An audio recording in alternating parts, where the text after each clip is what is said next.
бахшида ба соли футболи оммавӣ дар тоҷикистон, соли бозиҳои финалии ҷоми ҷаҳон дар Бразилия.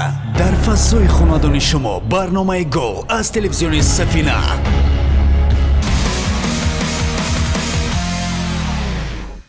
ассалому алайкум биёндагони гиромӣ, бо умеди таби хуш ва истироҳати бо фароғати шумо ба нашри навини барномаи гол шурӯъ мекунем. рӯзҳои истироҳат бозиҳои даври чорумии лигаи миллии кишварамон оид ба футбол баргузор гардиданд ва бозии марказии ин давр дар варзишгоҳи марказии пойтахт бо ширкати ду дастаи беҳтарин Истиқлоли Душанбе ва Хуҷанди Хуҷанд барпо гардид. тафсилоти бештари барнома аз ҷараёни ин вохӯрӣ манзури шумо мегардад.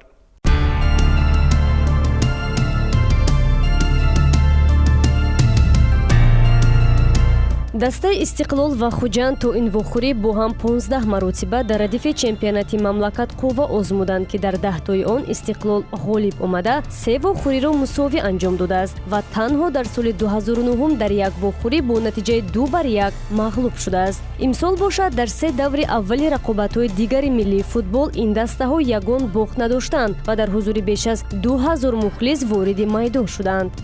то дақиқаи 25 вохӯрӣ меҳмонон хуб бозӣ карда ҳамлаҳои соҳибони майдонро бартараф мекарданд ва аҳёнан ҳуҷуми ҷавобии худро ташкил мекарданд.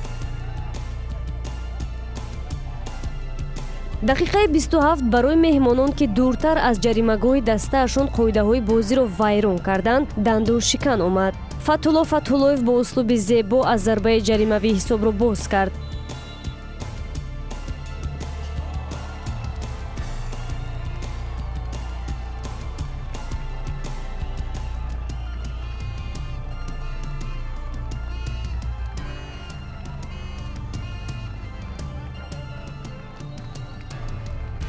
Даҳ дақиқа баъдтар Ҷаҳонгир Эргашев ҳамлаи хеле ҷолиби истиқлолиҳоро бо задани гол анҷом дод. Акнун бозии футболбозони соҳили Сир рабту низоми худро аз даст дод ва эҳсос карданд мумкин буд ки ин вохӯрӣ бо натиҷаи калон бо шикасти Хуҷанди Хуҷанд ба поён мерасад. Ҳамин тавр ҳам шуд. Дар дақиқаи 59 қисми дуввуми бозӣ капитани дастаи Истиқлол Дилшод Восиф пас аз раду бадали як комбинатсияи зебо бо зарбаи нишонрас голи сеюмро ба самар расонд.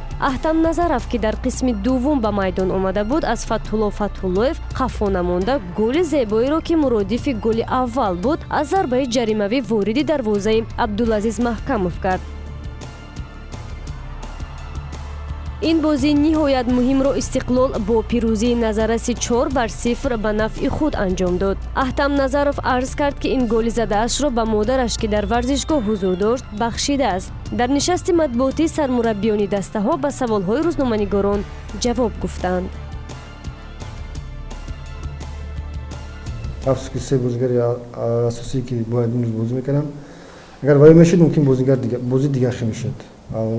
албаски ҳам хел се бозигари асосимо ба сабаби маълум бозӣ накарданд. бозӣ камакак душвор шуд бар дастаи мо. бозӣ ки метонистанд карданд, бозӣ худашон нишона доданд. хай дастаи Истиқлолам ҳақиқатан дастаи пурқувват аст. бозигарои хеле пурқувват доранд, чи дар дастаи ҳайати асосӣ, чи ҳайати эҳтиётӣ буромада бозиро пурқувваттар мекарданд. бозигарои мо хаста шуданд, бозигаро ки иваз карданд, бозигари ҷавон буданд. то дақиқаи 24 бозии Хуҷанд ба ман писанд омад, вале баъдан шояд таъсири майдонисонӣ буд ки бозии ин даста тағйир ёфт. як рӯз пеш мо имкон наёфтем ки барои тамрини даста майдони сунъиро дар ихтиёрашон гузорем. шояд онҳо ба майдон одат кардан натавонистанд. дар бораи ҳунарнамоии Истиқлол ҳаминро мегӯям ки футболбозон масъалаи дар наздашон гузошта шударо хуб иҷро карданд ва мо ғалаба кардем.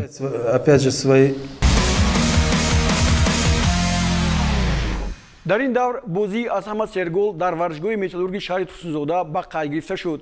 Регри Тадаз мизбони вохӯрӣ бар чемпиони соли гузашта Равшан бо натиҷаи 5-2 пирӯз шуд.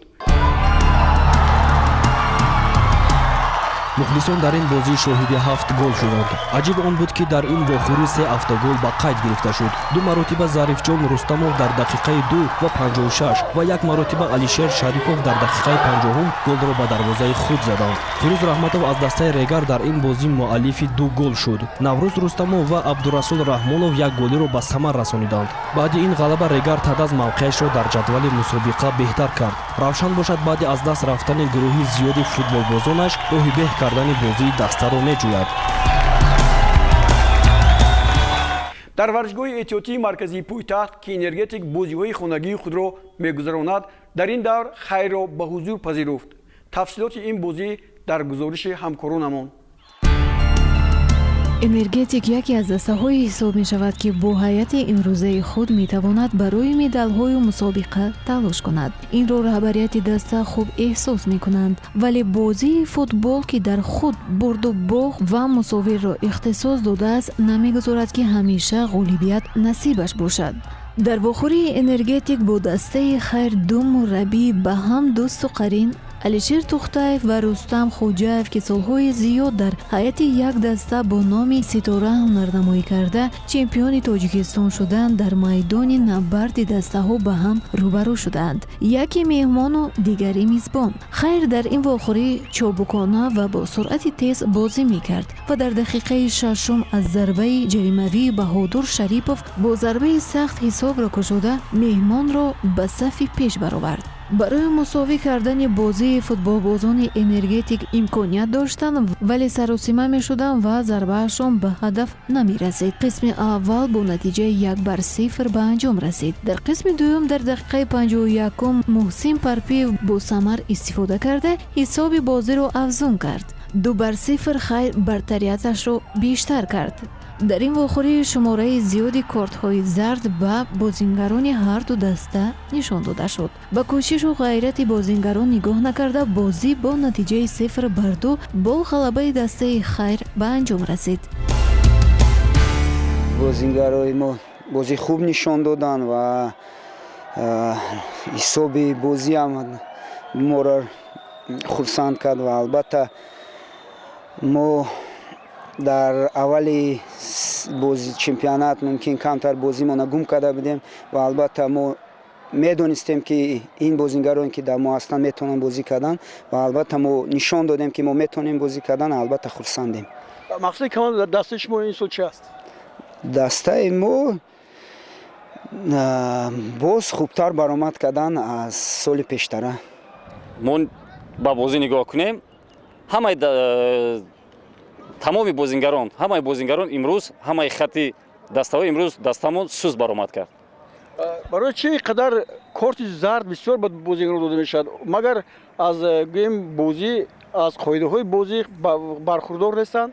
на, имрӯз бархурдор буданд, чунки ба ин хатогиҳое ки онҳо дар ҳаяҷон карданд, ба фикри ман ки ҳар як даста мехоҳад ки ғолиб ояд ва мо ҳамчун соҳибои майдон вақте ки 2-0 мағлуб гашта истода будем, мумкин ки асаб тоқат накардан, асабӣ шуданд ва ба хатогиҳо роҳ медоданд. дар ин давр дастаи Парвоз ғалабаи пайдарпайи худро дар 2 бозии сафарии худ ба даст овард. ин навбат футболбозони ин даста Вахшро дар шаҳри Қурғонтепа бо натиҷаи 1-0 мағлуб карданд. далелрони истаравшан бошад аввалин пирӯзии худро дар мусобиқаи имсола комёб гардид ва бар дастаи клуби марказии Артиш бо ҳисоби 1-0 ғалаба кард. баъди 4 давр дар ҷадвали мусобиқот тағйироти куллӣ ворид нашудааст. миёни нишонзанаҳои беҳтарин Фирӯз Раҳматов аз дастаи Регари Тадаз бо 2 голи задааш шумораи голҳояшро ба 4 адад расонд ва бо Хуршед Маҳмудов аз дастаи Истиқлол баробар шуд. ҳоло ба ҷадвали мусобиқот таваҷҷӯҳ кунед.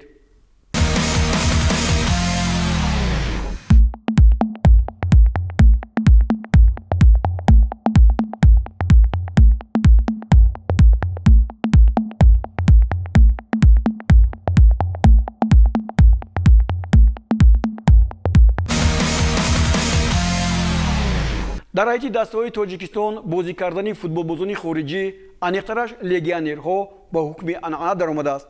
ҳанӯз дар давраи Иттиҳоди Шӯравӣ аввалин легионерҳо дар ҳайати дастаи Помири Душанбе бозӣ карда буданд. шарҳи мо дар ин мавзӯъ. соли 1989 аз Замбия 3 нафар футболбозон барои кӯмак ба тими Помири Душанбе дар асоси шартномаи бародаршаҳрӣ ба ҳайти даста пайвастанд. Инҳо Макинка, Чанса ва Мванза буданд, ки дар ҳайти дастаи мунтахаби Замбия ҳунарнамоӣ мекарданд.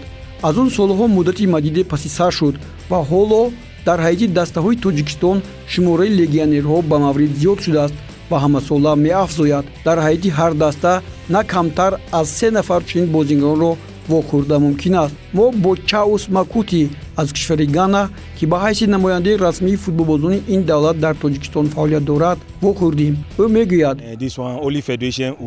имрӯз дар Тоҷикистон 9 нафар футболбозон таҳти ҳимоят ва ҳидояти ӯ дар дастаҳои гуногун бозӣ мекунанд ва боз нафарони дигаре ҳастанд, ки интизори омодашавии ҳуҷҷатҳояшон мебошанд.